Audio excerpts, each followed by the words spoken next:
Hello everyone, আসসালামু আলাইকুম। এরপর আকাশ পডকাস্টে সবাইকে স্বাগত জানাচ্ছি। আমাদের আজকের প্রোগ্রামে উপস্থিত আছেন আসগর আলী হাসপাতালের senior billing officer mister Mamun মিয়া।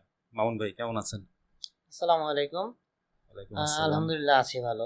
আচ্ছা, আপনার সম্পর্কে একটু জানতে চাই। আপনার সম্পর্কে বলেন, কোথায় কোথায় আমি চাকরি করেছেন? ইন্ট্রোডিউসিং যেটা হচ্ছে, আমি অ্যাপোলো হসপিটাল ঢাকাতে 2013 সালে জয়েন করি।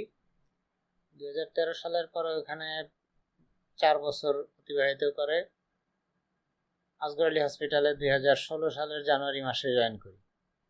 এখানে এখন আছি। একটানা কত বছর হয় কাজ করছেন? একটানা 2013 থেকে প্রায় তো 11 বছর হয়ে এই আসলো পুরো হেলথ সেক্টরেই কাজ হেলথ করছেন? সেক্টরে। হেলথ সেক্টরে কেন আসা, এত সেক্টর থাকতে?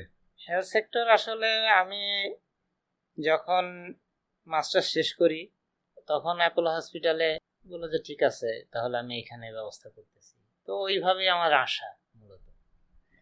আপনি সার্কুলারটা কোথায় দেখছিলেন? অ্যাকচুয়াল সার্কুলার না, ও আমার কাছ থেকে সিভি নিয়ে ও নিজেই ড্রপ করে দিয়েছিল। আচ্ছা, তো ওই হিসাবেই অ্যাপোলো হসপিটাল থেকে আমাকে কল করেছিল।